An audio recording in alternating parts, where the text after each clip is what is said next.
السلام علیکم ورحمۃ اللہ وبرکاتہ۔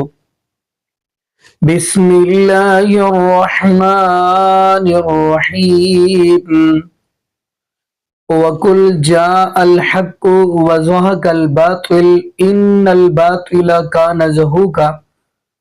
جی ناظرین، آج ہم جس حوالے سے گفتگو کرنے جا رہے ہیں وہ یہ ہے کہ آپ نے بڑے سوشل میڈیا پہ دیکھے، یعنی کہیں آپ دیکھیں گے الیاس قادری تو وہ بھی اتنے بڑے بڑے قصے یعنی اتنی بڑی چھوڑ رہا ہے غوث پاک کی طرف سے، یعنی غوث پاک نے ایسے کر دیا۔ کہیں آپ مولانا امین کو دیکھیں گے، وہ کہتے ہیں کہ غوث پاک نبی علیہ السلام کشتی میں سوار تھے، تو کبھی کسی کو سنو گے تو ناظرین یقین مانیے آخر کار ڈاکٹر اشرف جلالی نے یہ بات کہہ دی کہ یہ کیا پکھنڈ بنایا ہوا ہے انہوں نے کہ معاذ اللہ استغفر اللہ ایسی کرامتیں بیان کر کے آپ یعنی کہ غوث پاک کے اوپر نبوت کا دعویٰ کر رہے ہو۔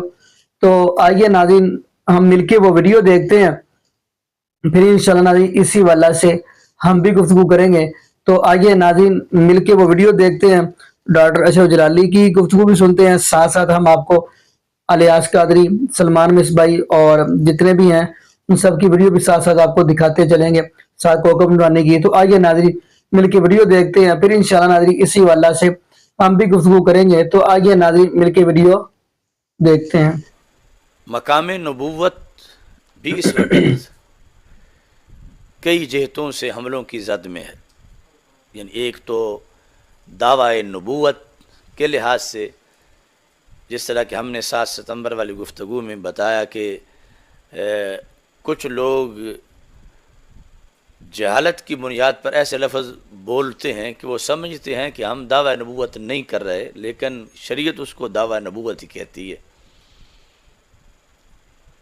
یعنی جس طرح کوئی شخص یہ نہ کہے کہ میں نبی ہوں، صرف یہ کہہ دے مجھ پہ وحی اترتی ہے تو پھر بھی دعوی نبوت ہے، یا یہ نہ کہ مجھ پہ وحی اترتی ہے بلکہ صرف یہ کہے کہ میرا اللہ تعالیٰ کے ساتھ رابطہ ہے اور وہ مجھے احکام بتا دیتا ہے، تو یہ بھی دعوی نبوت ہے۔ اللہ کے حکم سے اعلان کیا قدمی حاضی علی رقبت کل ولی اللہ، میرا یہ قدم تمام اولیاء کی گردن پر ہے۔ تو سن، اگر یہ بات کہنے میں زبان عبد القادر کی تھی اعلان خدا کا تھا تو قدم گردن اولیاء پر ہے، زبان عبد القادر کی تھی اعلان خدا کا تھا۔ صرف یہ کہے کہ میرا اللہ تعالیٰ کے ساتھ رابطہ ہے اور وہ مجھے احکام بتا دیتا ہے، تو یہ بھی دعوی نبوت ہے۔ سیدنا غوث پاک رضی اللہ تعالیٰ عنہ فرماتے ہیں اللہ تعالیٰ نے مجھ سے وعدہ کیا، محبوب ہے نا، وعدہ کیا ہے کہ وہ میرے دوستوں، محبت کرنے والوں، نام پکارنے والوں اور میرے بارے میں اچھا عقیدہ رکھنے والوں کو جنت میں داخل فرمائے گا۔ یہ سن کر آپ رحمت اللہ تعالی علیہ نے ارشاد فرمایا، میرے پروردگار جل جلالہ نے مجھ سے وعدہ فرمایا ہے کہ جو مسلمان تیرے مدرسے سے گزرے گا اس کے عذاب میں تخفیف یعنی کمی کی جائے گی۔ صرف یہ کہے کہ میرا اللہ تعالیٰ کے ساتھ رابطہ ہے اور وہ مجھے احکام بتا دیتا ہے، تو یہ بھی دعوی نبوت ہے۔ تو سرکار غوث پاک رحمت اللہ تعالی علیہ نے سر مبارک ذرا سا جھکا لیا تو آپ رحمت اللہ تعالی علیہ پر جلال و وقار کے آثار ظاہر ہوئے، اور کچھ دیر کے بعد فرمایا مجھے ابھی بھی فرشتوں نے بتایا اس نے آپ کی زیارت کی ہے اور آپ سے اسے عقیدت بھی تھی، لہذا اللہ رب العزت نے اس پر رحم فرمایا۔